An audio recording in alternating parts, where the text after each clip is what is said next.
You are now tuned in to Conscientization 101, an online magazine combining reflection, music, and action through independent media. In America, the capitalist system not only makes the people stupid, but keeps them arrogant in their stupidity. This stupidity in the country, this calculated stupidity, affects the African masses more because they read even less than the others. And they need to read more than the others. Our people suffer because they lack knowledge. At this stage of human development, one of the best ways to acquire knowledge indirectly is through reading. Yo, I'm reading this new book, man. Yo, this shit is so deep, yo. Shit got my mind thinking about a whole new other format, man. You know what I'm saying? Fuck a book, man. A book is fucking your head up, man. Yo, when's the last time you read anything, man? Never, motherfucker.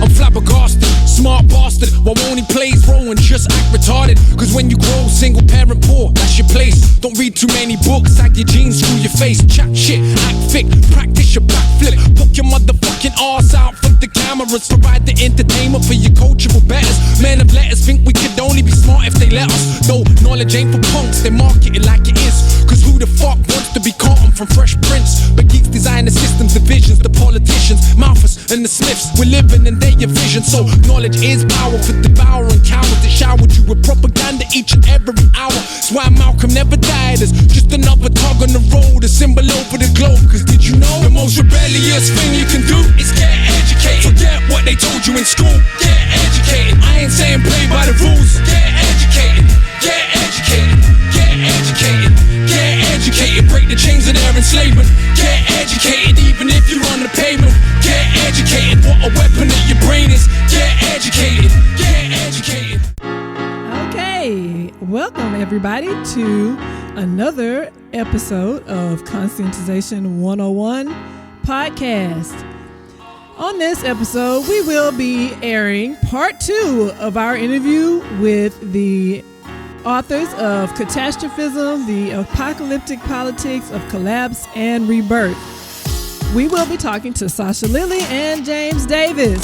Sasha Lilley is a writer and radio broadcaster. She is the author of Capital and Its Discontents, Conversations with Radical Thinkers in a Time of Tumult, series editor of PM Press's political economy imprint, Spectre, and host of Against the Grain, the program of radical ideas. James Davis is an Irish writer and filmmaker based in California. His documentary films include Meeting Room, Safety Orange, and Autonomy and a Song. He is a contributor to Confronting Capitalism, Dispatches from a Global Movement. Yes. This is your boy, James Stone, aka the Dessalines Dream Iconoclast. You know what I'm talking about. This is Ari Sundiata. Yes, you see how it works in the studio. This is like live, right? You know what I mean? Live, not live, because we're recording it, right? But this interview took place when we were in the Bay Area. This, like you said, part 2. This was the next day after we had interviewed Eddie Ewing. We happened to be in the KPFA studios in Berkeley, and we talked about Sasha Lilley and James Davis's piece. What's the name of those pieces, sorry? Yes. Sasha's part, her contribution was called Great Chaos Under Heaven, Catastrophism and the Left. And James Davis wrote At War with the Future, Catastrophism and the Right. Yeah, so this was a great dialogue. This dialogue we had, it clocked in like right at 90 minutes. It was a good dialogue. Yeah, we was having fun. We was engaged in dialogical learning. You know what I'm saying? And again, one of the key tenets of catastrophism, just in case you don't remember, it's like catastrophism, pretty much tries to rule with fear, and this great cataclysmic stuff this great catastrophe is gonna wipe everything out. So don't be scared and fear. And I was like, no, man. We know that shit ain't gonna work. Mm-hmm. It's only gonna come through conscientization. You know what I'm saying? Only through conscientization. You know what I mean? So you have to mix that theory that reflection with action. You know what I'm saying? It's kind of like, people like to say, I'm conscious, right? That's really cute. I think that's cute. I mean, that's good because you can only act. The mind can only act. The person can only act. The mind is a part of the body. It's not like mind and body, right? If I cut your brain out, your ass ain't gonna be alive, all right? Let's just be real with it, all right? Gross. You know what I'm saying? I'm saying people say, no, the mind and then it's the body. Mind over matter. Mind over matter, but your mind is made up of matter. Mm-hmm. You know what I'm saying? So there's no such thing as mind over matter, but the thing about it is when you have reflection and theory, because you can only act based on what you know, right? But just because you know something doesn't mean you're gonna act on it, right? Mm-hmm. For instance, everybody know that the police shoots African people all over the world. You know what I'm saying? The police shoot everybody, but when they catch them African, bonus. Oh shit! Bonus points. Make me think about the starting up of the great United States of America. It also makes me think of the time when we got those nignogs out of Africa and we put them in Britain and we shipped them all over the world and we raised ourselves out of the plague, the black plague all over Europe, right? That's, you know what I'm saying? Y'all gotta remember the Americans, right? Americans are Anglo-Saxons, they are British.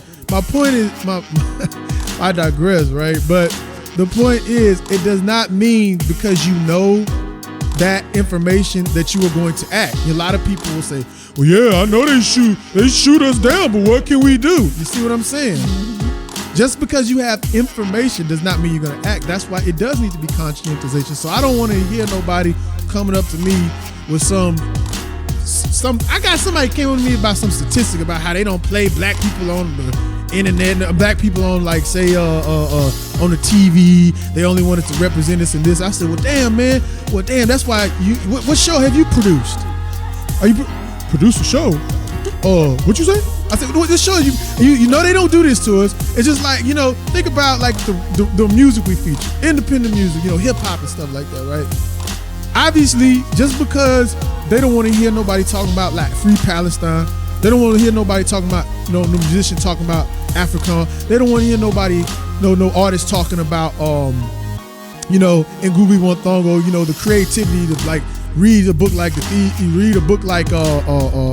on the Cross, and then mix that in with the Thieves Banquets. That's a collar right there. They don't want to hear that. Just because they don't want to hear that don't mean you don't produce it. Yes. I don't want to get too like, because you're waiting on a sponsor. You waiting on a sponsor. I don't want to let me put it to you. I'm going to say something to y'all right quick. But we're going to get into this great, wonderful dialogue we did with Sasha and James. And it was, like I said, 90 minutes. You know how you do. Subscribe. But this is the thing y'all need to remember. And this is just remember. Labor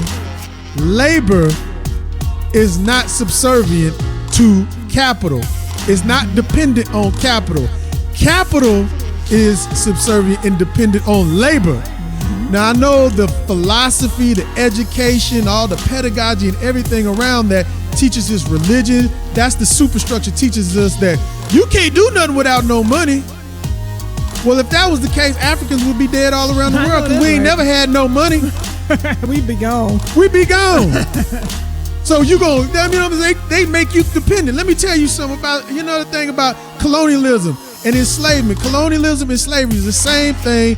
They just use that to divide Africans into what they call the diaspora. Africans over here, the Africans on the continent. See, y'all had colonialism and over there y'all had slavery. Let me tell you something. That's bullshit. It's the same thing. Flip them up, flip them, flop them, do what you need to do. Now let me tell you something. They make the colonial subject, the enslaved African, they make you think you need your colonial master. But it's them who are dependent on you.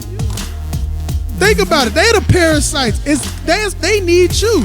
Let me put it to you like this. If you got rid of the slave master, guess what the slaves would do on the plantation? Shit, the land is still there. I still grow me some collard greens and everything. But guess what? The master make you think you need him, but you growing all the food. That's why consciousness is important. But what you need to have is conscientization, where you put that theory, that know-how, and what you know, and take action. And that is some of the things we talk about in this interview with Sasha Lilley and James Davis. I've talking too much. Zara, is there anything else you want to add before we get into this interview with Sasha Lilley and James Davis on their pieces they wrote in the book Catastrophism? Anything else you want to add? Well, yeah, I wanted to say that the titles are quite appropriate, and we tried to incorporate the titles of each of their pieces, and we tried to incorporate what they talk about, the essence of like the different tendencies of catastrophism in the left and the right. Yes. So, that way you can really understand their thesis, and you can kind of look at the world now and you'll be able to pick it out, because it is everywhere, that whole ideology of catastrophism. You'll be able to pick it out and you won't be living in mysticism anymore. And, you'll be able to just see it. It'll be very clear, So that's the whole point of this interview, and that's all I had to say. Thank you, Zoe, for that. No, for real. Thank you for that. For sure. I'm talking about conscientization, baby. But that's what it is. That's exactly what it is, conscientization, right? But this is part 2 of the Catastrophism series here on Conscientization 101. And without further ado, we're going to get into it with Sasha Lilley and James Davis. We want to jump right into some questions around the book.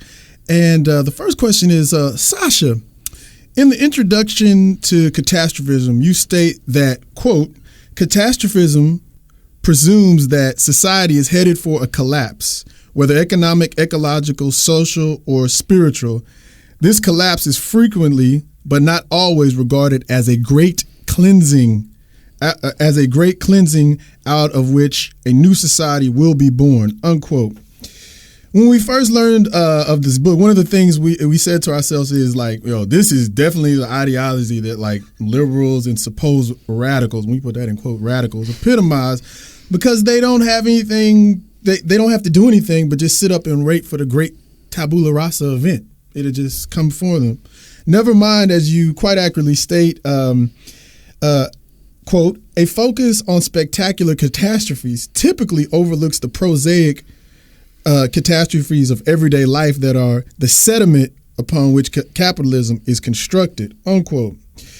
Would you all, as the authors of this book, say that catastrophism is an obstacle to building radical movements because it rests upon a pedestal of fear and lack of conscientization or critical consciousness?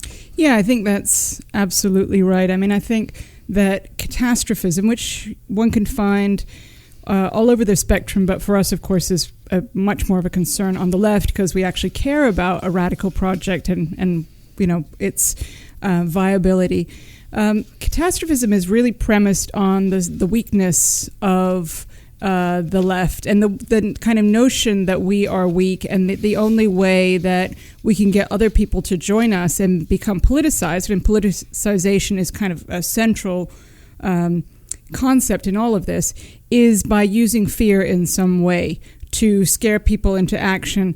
That's one aspect of catastrophism. And as you say, kind of in its most extreme forms, there's a notion, and I'd say it's a really sort of passive notion, that in some ways we don't have to do much, that we just need to sort of wait for the collapse and hope for a collapse and maybe facilitate the collapse in some way in some cases, and then something good will come out of that. And so it's a massively pessimistic notion about what's possible and specifically what we're capable of in transforming society for the better.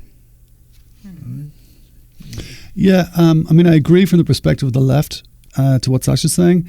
I think from the perspective of the right, which is what I kind of write about, I write about, catastrophism on the right and from the perspective of the state in the book. And I think from those perspectives,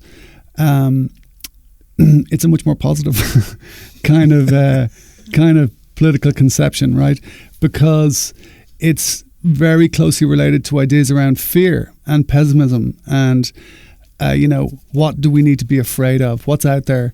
That's deeply threatening. That's a mortal threat to us. And from that, of course, comes very easily authoritarian solutions and scapegoating and victimization and stuff like that, which is the bread and butter of the right and oftentimes also of the state. So, yeah, so while, catastrophism can mean the same thing conceptually on the right and the left, for the right, it's very much a kind of a building block in their political project, whereas we find that it's largely a kind of an obstacle for the left. Right. Exactly. I know you said that in your piece, At War with the Future, Catastrophism in the Right, which buttresses the reality that catastrophism is a tool of the right. You say, quote, catastrophe itself takes on two forms in right-wing imagination.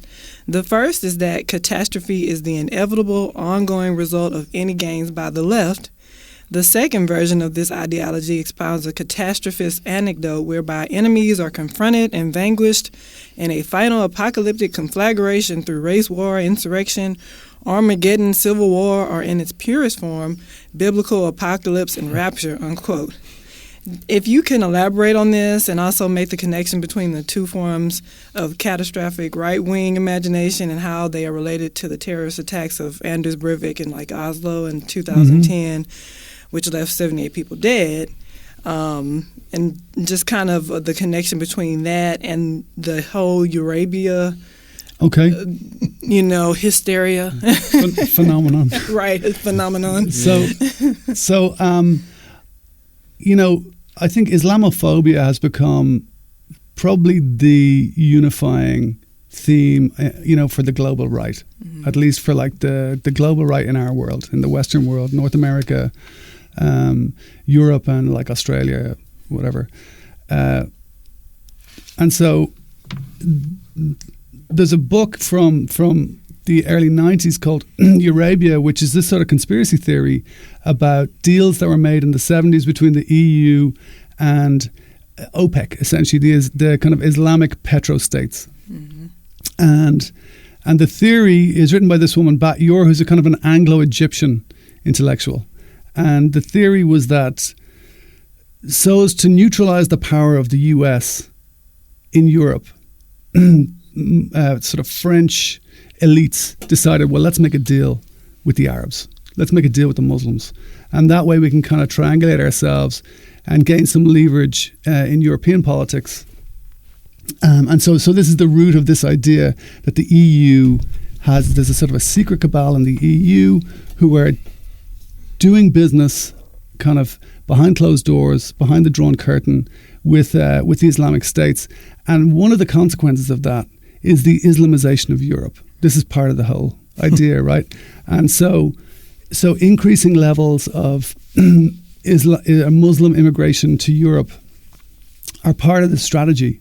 And so, when you see in certain parts of France there are 8 or 10% Muslims living in the country, this is kind of like how it's explained, not through a history of French colonialism in North Africa or Algeria, precisely, or there are many explanations for the changing demographics in Europe. I don't think we need to kind of reach for some kind of weird conspiracy that completely elides, for example, the role of the Soviet Union at the time. It doesn't mention the Soviet Union, which is extraordinary when you think the only reason for this big alliance between European elites and the Americans in the 1970s was because European elites in Western Europe had one eye on the Red Army. So that reality kind of doesn't suit the conspiracy, so it's ignored. But so at its root, it's this idea that inherent in Islam, central to Islam as a philosophy, is expansionism and kind of an imperialism. And there's no difference between the religion, like as practiced in the mosque, and the state or politics. But these two, there's no daylight between them. And so part of this kind of like Islamic expansionism is to take over Europe. And so of course this stuff, written as it is in Europe, is largely designed for a sort of an American audience. And many of the writers who, Melanie Phillips is another writer who gets into this stuff. She was a journalist in the UK. Many of these writers have published in the US and do a lot of their think tank work here and this kind of thing. And a lot of it is this kind of odd construction that Europe is weak. Why is Europe weak? Europe is weak because of gay rights. Europe is weak because of so-called multiculturalism. Europe is weak because of social democracy, trade unions. All the stuff we associate with kind of liberal social democracy are what Islam is using to vanquish Europe. Meaning that the absence of those things in the United States is why America is strong. It's a kind of a funny construction, but it makes sense, right? So Islamophobia is related in this way to like the ruling ideas and the competition within those ruling ideas between of the social deals in the US and a contrasting but different social deal in Europe, right? A social deal in Europe that's influenced by multiculturalism or trade unions or something like this is weaker, makes you more vulnerable to Islamicization, right? So that's the root of that, and I think one of the consequences of it is this very, very intense level of Islamophobia that you see in Europe among the right. And oftentimes, of course, it's at the margin, at the radical right, that perhaps doesn't have a whole lot of following. But at times you see this stuff come completely centre stage. And I think maybe 2 election cycles ago in France, also the last election that Tony Blair fought in the UK, these sort of mainstream, oftentimes Labour-oriented or left-wing politicians were going after multiculturalism. So what's multiculturalism? This idea that like that society is made up of different groups and those groups have an integrity which they, you should hold on to and that should be supported by the state or whatever. Rather than this melting pot idea in the US that everybody becomes an American and all Americans are the same. Or something like this, right? Right. And so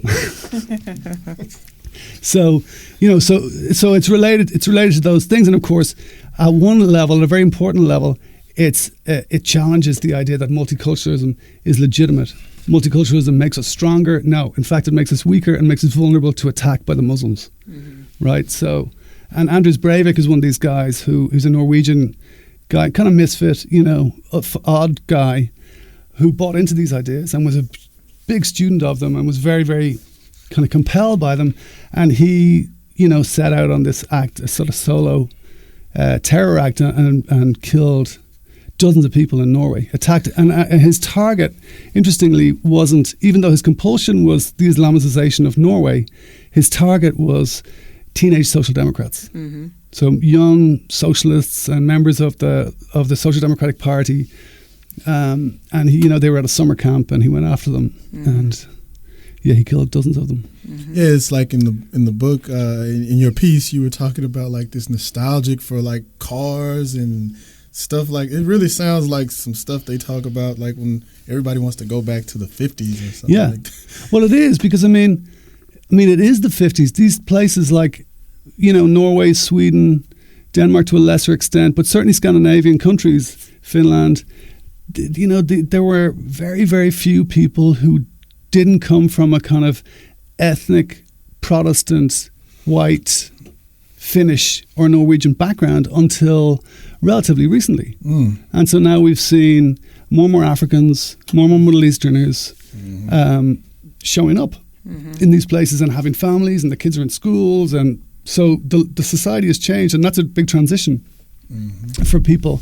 And it's another one of these areas that's tricky to talk about. You know what I mean? It's tricky to kind of acknowledge the tensions that stuff produces that aren't necessarily just sort of racist, crazy right-wing stuff, but that are also like, hey, this is different. What's what about like my childhood was so different to the childhood we see, and oftentimes those anxieties are not acknowledged by liberals, by radicals, but you know what I mean? Yeah. But the right are conceded that space. Right? And so they define it. They're the ones who, it's all spoken about in terms of anxieties. Yes. It's all spoken about in terms of what we're losing. Right? And so, I think while Breivik is an extreme example, it's a pretty compelling kind of problem that it raises for us,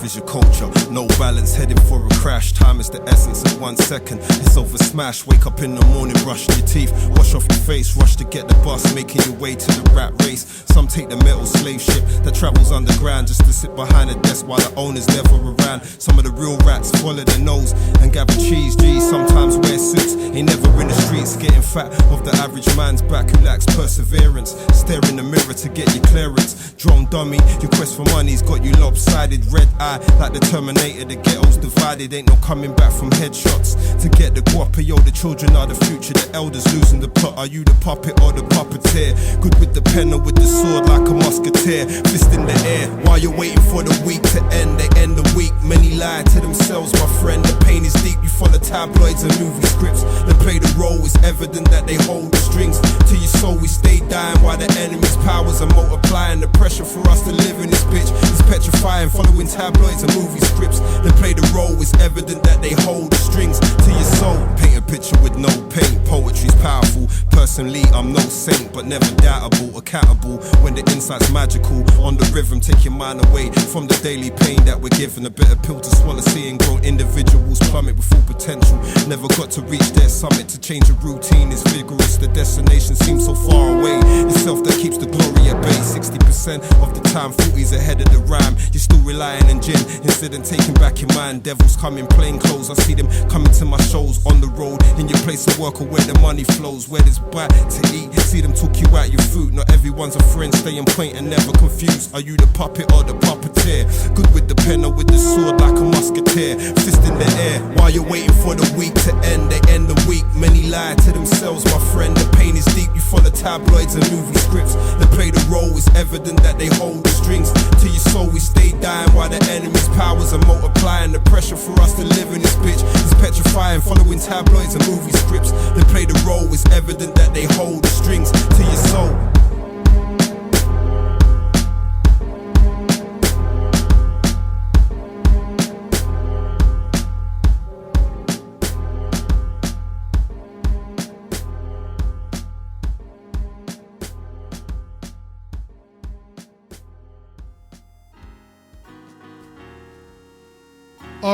All right. That was Cyclonius with The Fear, and you just heard the first part of the interview with Sasha Lilley and James Davis. I told y'all, right? I told you that's why I talked so much in the beginning. But we're gonna get back into the interview, and we're gonna start off with getting back into the interview with a question that I posed to both Sasha and James.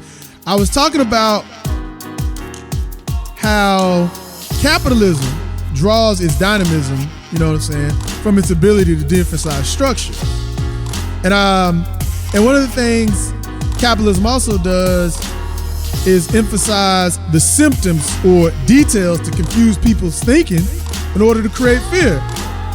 And before I go on, with that, let me just say this. I'm tired of hearing people talk about corporate greed. We live in capitalism, okay?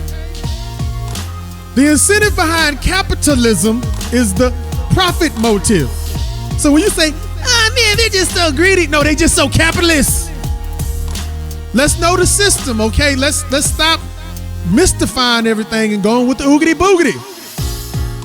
Stop that. You need to understand we live in a social system. We don't live in, oh man, I don't know why things happen. Let me pray. If you pray, I ain't against it. Pray. I use hip hop. Sometimes I'm feeling bad. I put on Life's a Hustle. I put on Black the Ripper. I use hip hop. But if you have a spirituality, use a spirituality. But understand, use that as a motivation to do something about the material world. It ain't just, oh my God, corporate greed. It's a corporation created out of capitalism. Come on now. Let's think about that. I'm okay. Anyway, but one of the things we're talking about, capitalism is dynamism, and it tells people to look at the details. Look there. Now don't look here. Look at the Negroes. Don't look at me. Look at our borders. Don't look at me stealing. Put my hand up your ass, right? So I asked them, could they discuss the state, not the state of Texas, the state, the organized polity that uses coercion, right? You know what I'm saying? A lot of times, let's talk about the state. I'm going to make it real simple. You know, we saw Trayvon Martin, right? You know what I'm saying? Saw Trayvon Martin get shot, George Zimmerman. Let me tell you something. It was the state that said they ruled that he was innocent, right? And how come the Africans and other people that were rightfully like, man, that's some bullshit. How come they didn't say, well, man, we gonna go get that motherfucker, man? A lot of motherfuckers said that shit, but anyway, they was finna go get that motherfucker. But why couldn't we successfully get the motherfucker, right? Because it's the state. The state had the guns, it's organized coercion. You try to do something, the state, them police organized. They don't mobilize like no Occupy Wall Street, bitch, please. They organize, them police organize, shoot, they can mobilize in 5 seconds. And y'all want to sit out there and hold some signs up in the air. But getting back to what I said, I asked them the state's ability to create panic and fear strengthens. It strengthens their ability to push forth xenophobic policies, and how de-emphasizing structures and emphasizing symptoms, how this all allows for people to accept their domination of society based on the basis of Tina. Y'all remember Tina? If you don't, you need to go check out Eddie Ewan. Remember Tina? There is no alternative. What they're trying to do is ram through our minds that this is the best they have to offer. This is neoliberalism at its finest. This is all we can do. They want you to have lowered expectations. It's just like when people say, oh no, we have come a long way from slavery.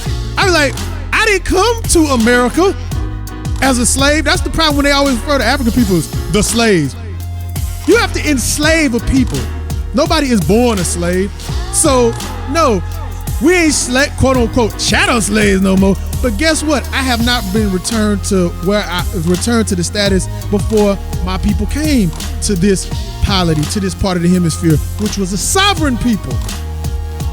So you ain't gonna run that Tina shit with me. I want that Marcus Garvey freedom. Without further ado, before I can go on and on and on and on and on to the break of dawn, we're gonna get back into the interview. Sasha Lilley, James Davis, Conscientization 101. I guess let me start with Tina, and then Jim can pick up the part about the state, because that's the part he writes more extensively about in the book. Right. I think there is something going on which is very historically specific over the last several decades, which has been really a time of the decline of the left in North America and Europe. And we should say that our book is not an attempt to talk about the whole global South. This is very much about the global North. In the wake of those defeats, the defeats that really happened after the kind of flourishing of social movements in the 1960s, labor struggles, all sorts of really radical stuff happened in that period.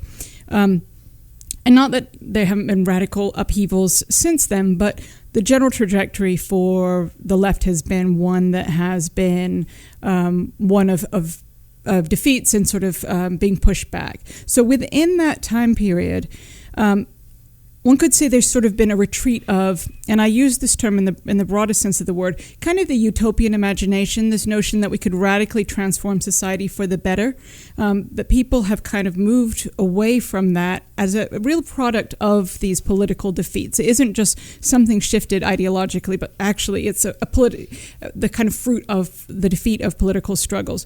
So out of that, one has a kind of politics coming from the state about the need to impose more and more draconian economic policies, for example, under this notion of Tina, or there is no alternative. And in many ways, I would say that the left has absorbed some of that too, thinking there aren't alternatives as well. So we kind of have to narrow our horizons, aspire to much, much less, really kind of give up on the notion of wild, sort of broad transformation of society. I would say actually I don't know if it's to their credit, but it is interesting with catastrophism that people who embrace the notion of change coming out of a large catastrophe, they're hoping for a large-scale transformation. In some respects, they just see it coming out of the most apocalyptic, most sort of imaginably bad scenario. Right. there's a phrase that is attributed to Frederick Jameson, which is, it's easier to imagine the end of the world than the end of capitalism. And that really is kind of at the heart of a lot of these notions. So that is the kind of political, social context in which I think catastrophism has gotten more and more hold in the past decades, one where the state is really pushing this notion of no alternatives, and that the left is basically accepting it. And then on some level, there are those who might think, well, maybe there would be a possibility, but it's really hard to conceive. And in some ways, again, it would be easier for us to imagine the end times than for us to really transform society for the better. Yeah, I think I could go back. I didn't answer fully the last question. So there are two forms that you'd spoken about, and I think I can tie this to your question. Right. And the first, the Breivik example, the Oklahoma City bombing is another example like that. Same thing, right? It's like, oh, we'll kick off the race war by blowing up a federal building or whatever. And through this race war, then we'll get to like a white state again. You know what I mean? Like back to something that never really existed, interestingly. Exactly. So it's like a return to imagination. Yeah, there we go. Exactly. But so the other side, so that's what I refer to in the book as cure catastrophism. In other words, you can instigate the war. You know what I mean? And a group, a cell, or an individual, but more often like a group of sort of right-wing revolutionaries will, create, organize some kind of event that will lead to. Ultimately, it becomes this catastrophic event, the other side of which is white power or whatever it might be, an Islamic free Europe or something. And the other side of that is this idea of disease catastrophism, which is the victories achieved by the left largely through the state, right? So from the right-wing perspective, the state itself is this vehicle for liberal progress, right? The state is the thing that says, okay, gays can get married now, for example. And the state is the mechanism through which civil rights achieved in the US and integration of schools and all these kind of like 8-hour days, 5-day weeks, et cetera, et cetera. All these kinds of things are achieved like through social movements exercising their power via the state. So while the state, of course, is captured in our perspective by capital and by the ruling class and so on as it is, it's also this sort of terrain of struggle, right? And this is where oftentimes our victories, our victories are not created there, but they become manifest there through legislation and through, state institutions or whatever it is. And so then the state becomes this very important kind of site around which catastrophism can play, and the state itself is an individual actor. It's not just subject to the whims of the right or the left or something like this. The state's also the main player politically, right? So how does the state then, use these ideas? How does the state use fear? Okay, well, I mean, most obviously, state uses fear to go to war. Yeah, you need to scare the pants off people to get them to sign up to like going and killing other people, particularly actually to get individuals to buy into that. You'll get a certain amount of people who like the idea, but to really mobilize the people behind a project like that, you need to, there needs to be a real downside for them. So in the case of the last, war, it was in the case of Iraq, it's weapons of mass destruction. It's like Tony Blair's line, they're 2 hours from a nuclear weapon, launched to London. In other words, we're like 14 hours from Armageddon, So it's not just something that's terrifying, but it's actually just around the corner. It's like in our own lifetimes or sooner. And so you see similar kind of, like in the book, I talk a lot about how from the margin on the right, it's possible for so the right to insert kind of themes and ideas into mainstream politics via the state, right? And so like the border is a good example of that. Right.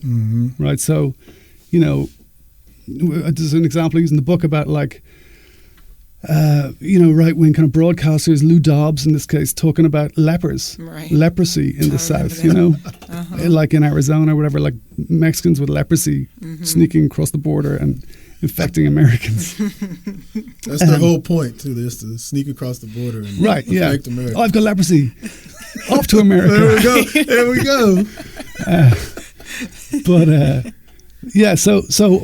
So we have to be trained to be afraid of, Southerners coming across the border at the Rio Grande, right? And we're trained to do that through a very, very tortured link to terrorism. Muslims could sneak over with Mexicans or whatever. Drugs. Oh yeah, I remember that one. Yeah. And they had some kind of drug ring with the Mexican government or something like that, or a cartel. Yeah, that's going on for real. And you find like stories in the right-wing media here about like Qurans found. No kidding. Qurans found in Arizona or whatever. And yeah, I believe that. But what's that resulted in? The Border Patrol, Border Security, ICE, whatever, is now the biggest law enforcement agency in the country. It's bigger than the FBI. It's bigger than like the prison, blah, blah, blah. So that's an awful lot of money. That's an awful lot of power. That's a whole new state agency that's massive, that has incredible amounts of power and like literally hundreds of thousands of people making careers out of it and tons of companies making loads of money out of it, right? So you can see like here we have like right-wing paranoia about Mexicans sneaking across the border results in the space of 20 years to is it trillions? I don't know if it's trillions yet, but it's getting there.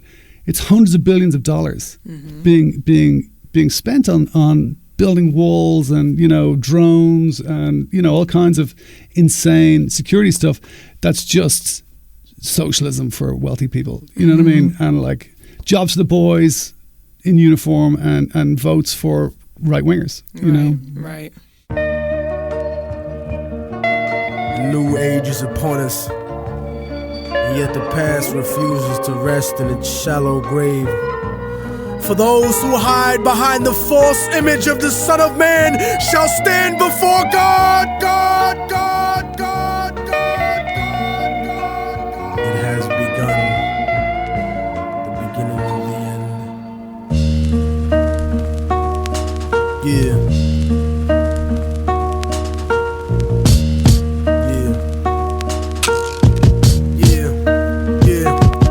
The voice of racism, preaching the gospel is devilish. A fake church called the Prophet Muhammad a terrorist. Forgetting God is not religion, but a spiritual bond. And Jesus is the most quoted prophet in the Quran. They bombed innocent people, trying to murder Saddam. When you gave them those chemical weapons to go to war with Iran. This is the information that they hold back from Peter Jennings. Cause Condoleezza Rice is just a new age Sally Hemings. I break it down with critical language and spiritual anguish. The Judas I hang with, the guilt of betraying Christ, who murdered him, stole his religion, and painted him white. Translated in psychologically tainted philosophy, conservative political right-wing ideology, glued together sloppily. The blasphemy of a nation got my back to the wall, cause I'm facing assassination. Guantanamo Bay, federal incarceration. How could this be? The land of the free, home of the brave, indigenous Holocaust, and the home of the slaves. Corporate America, dancing offbeat to the rhythm.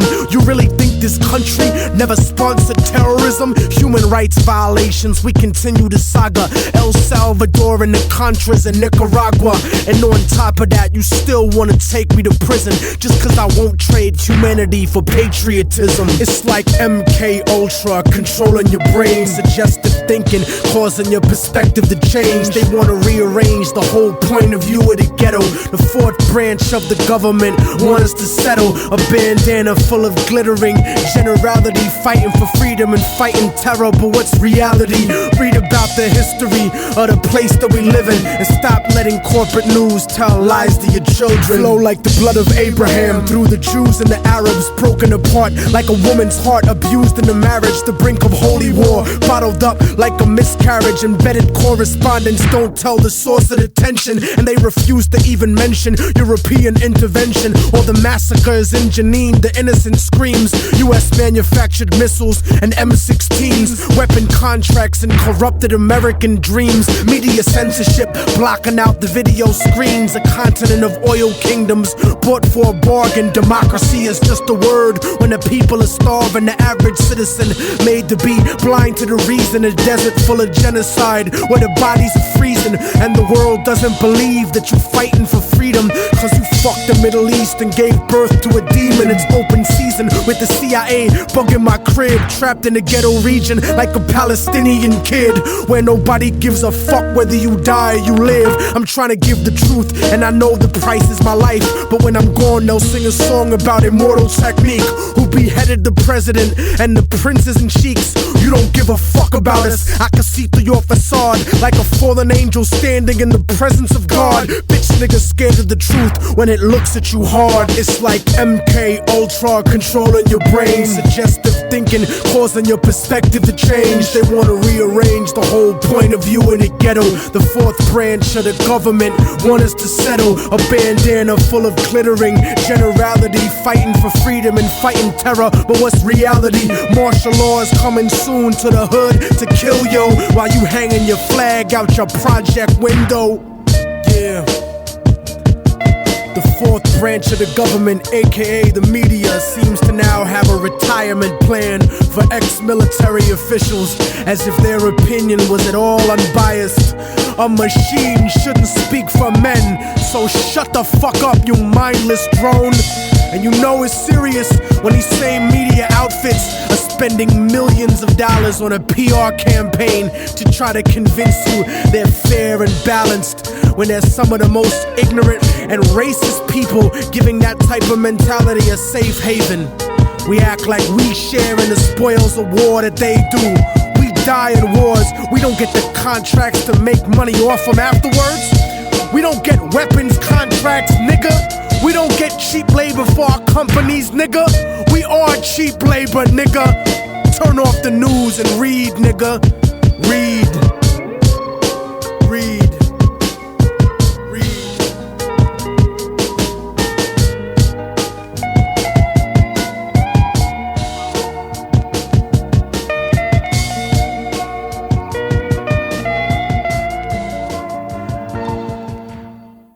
Okay, that was Immortal Technique, his song The Fourth Branch from Revolutionary Volume 2.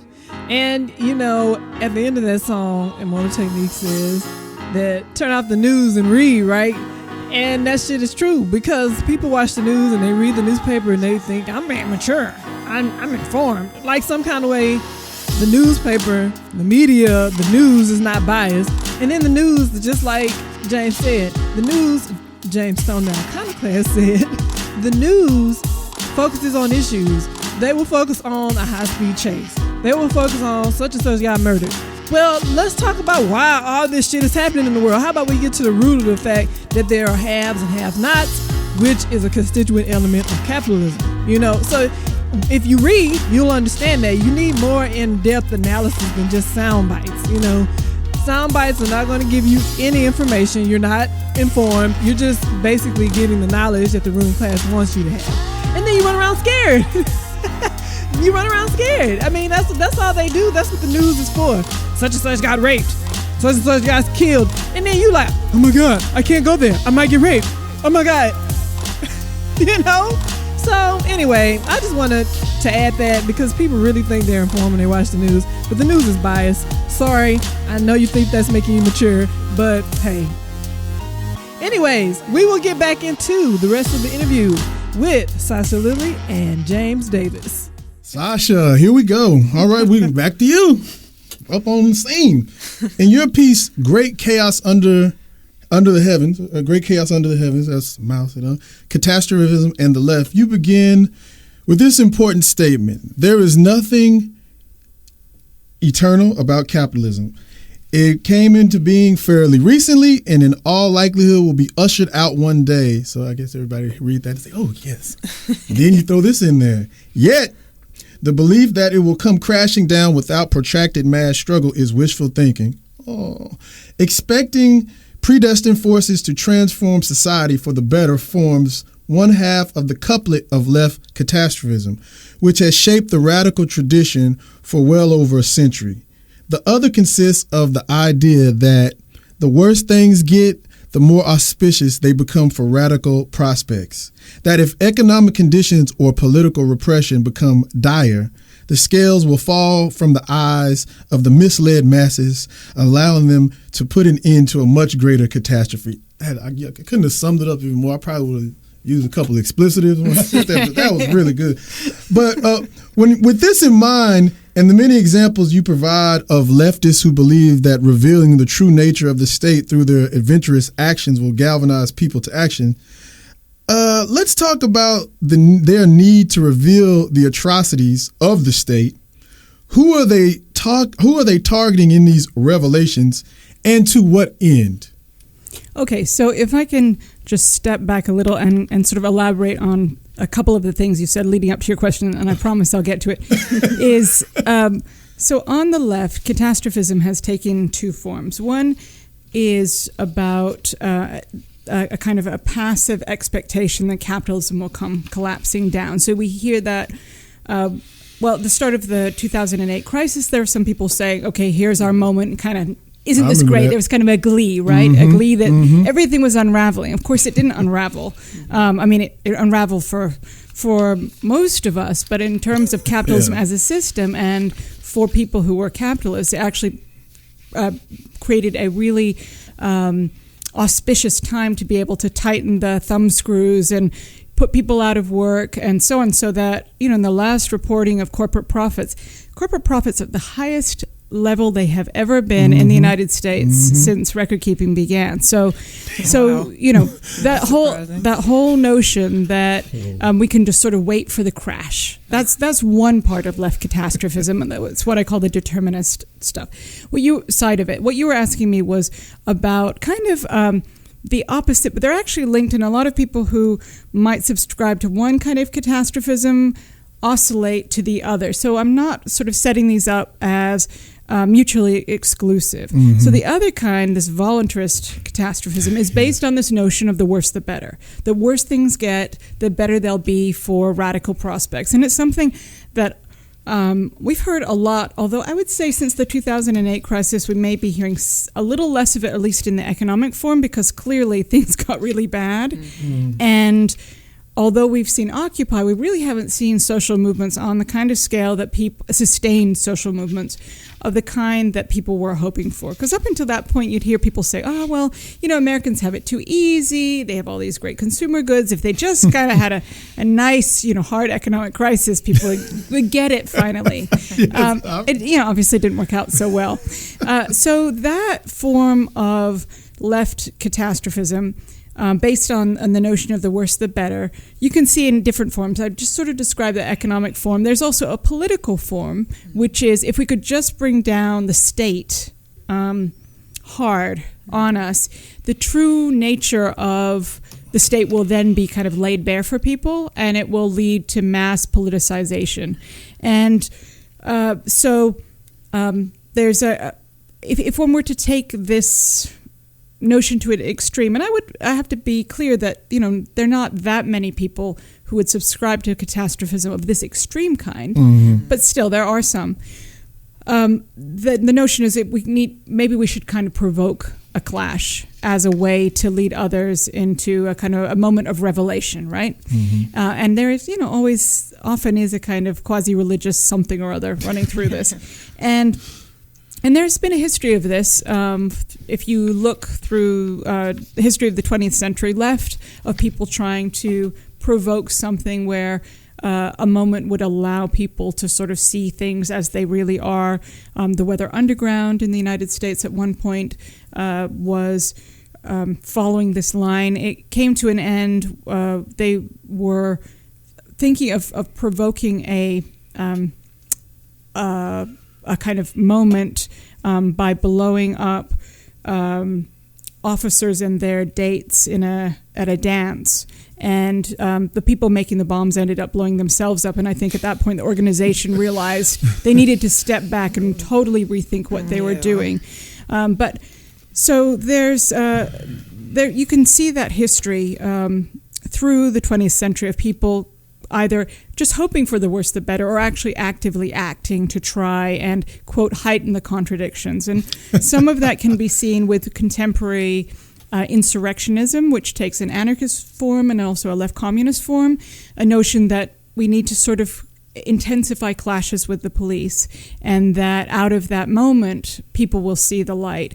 But if you, and I'm not, just to be clear, I'm not arguing as I'm making this argument against militant action, but there's a lot of, I think, misguided assumptions about the notion that you can create these clashes intentionally, or hope for them anyway, and that this will lead to that kind of politicization. Because for the most part, the police are quite willing to repress without people trying to push it. And out of those moments, most of the time, what you find is people getting depoliticized. Yeah. People don't want to come out to protest where they feel like if the cops are going to come out swinging on them. And so, again, what we're really arguing for here is not a sort of liberal notion that, those radicals have it wrong when they